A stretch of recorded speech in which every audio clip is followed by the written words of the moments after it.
Il faut savoir que nous allons quitter un jour ou un autre cette vie d'ici-bas.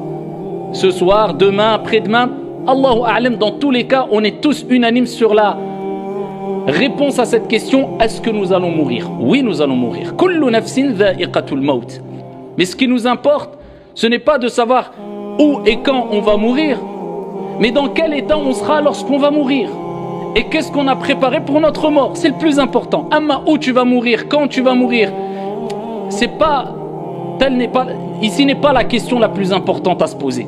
Mais le plus important, c'est comment vas-tu mourir, dans quel état, et qu'est-ce que tu as préparé pour la mort. On va quitter cette vie d'ici-bas, cette demeure d'examen, et on va rendre notre copie.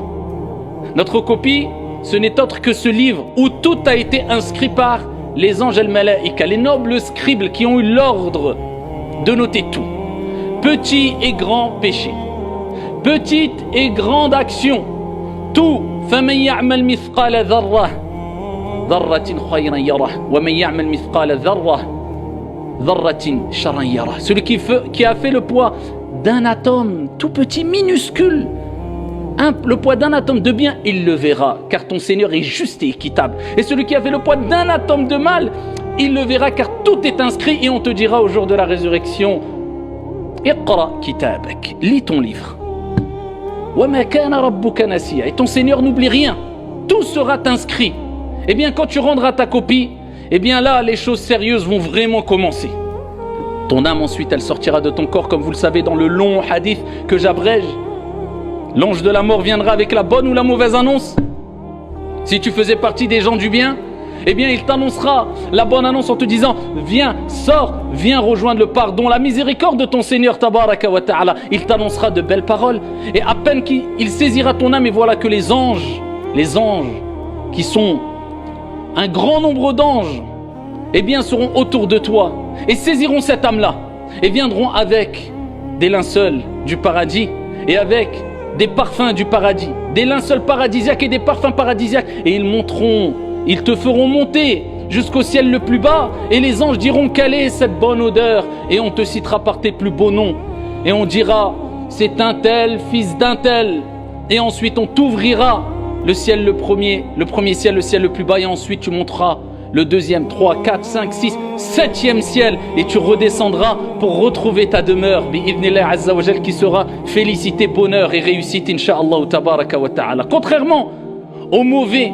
à celui qui s'est laissé emporter par les passions et les plaisirs, qui n'avaient pas de cadre, grand péché, injustice, meurtre, répandu le mal, désobéissance envers les parents, tout ce que Dieu détestait, et il persistait, et il se la coulait douce, et il était dans l'insouciance, et il a oublié que cet examen que nous sommes en train de passer a un temps bien délimité, et que lorsque cet examen est terminé, il n'y a plus de repentir possible, c'est trop tard. Eh bien le prophète alayhi salatu wa sallam dit, quant à la deuxième catégorie de personnes, l'ange de la mort viendra et lui annoncera la mauvaise nouvelle. Viens rejoindre la malédiction, la colère de ton Seigneur tabaraka wa ta'ala.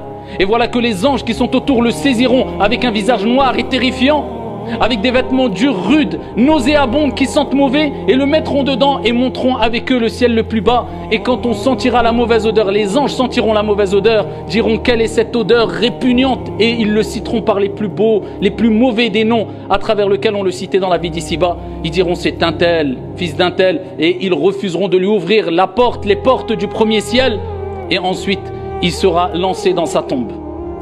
Et là il rejoindra sa demeure. Ce n'est pas sa villa climatisée, ce n'est pas son appartement, ce n'est pas sa maison, ce qui n'est pas illicite en soi, bien sûr, ici-bas. Mais ce n'est pas ça. Ce n'est pas une maison bien tapissée, bien décorée, plein de meubles, écran plat. Non, c'est la même demeure qu'on aura toutes et tous ici au début, on va dire. C'est-à-dire Al-Qabr, 4 blocs de terre. Il y a 3 choses qui t'accompagneront jusque ta tombe. Le prophète dit, il y a 3 choses qui te suivront: tes biens, ta famille et tes bonnes actions. Ou mauvaises actions, tes actions.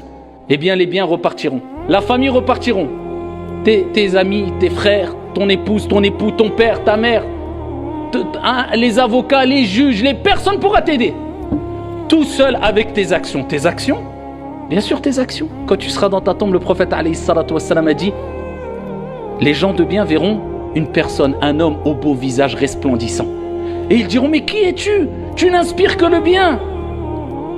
Mais dis-moi, qui es-tu? Et il dira, je suis tes bonnes actions, je suis ton hajj, je suis ta prière à l'heure, je suis ta prière de l'fajr à l'heure, je suis tes aumônes, je suis ton bon comportement, je suis ta modestie, je suis tes qualités que tu avais ici-bas, je suis ta piété.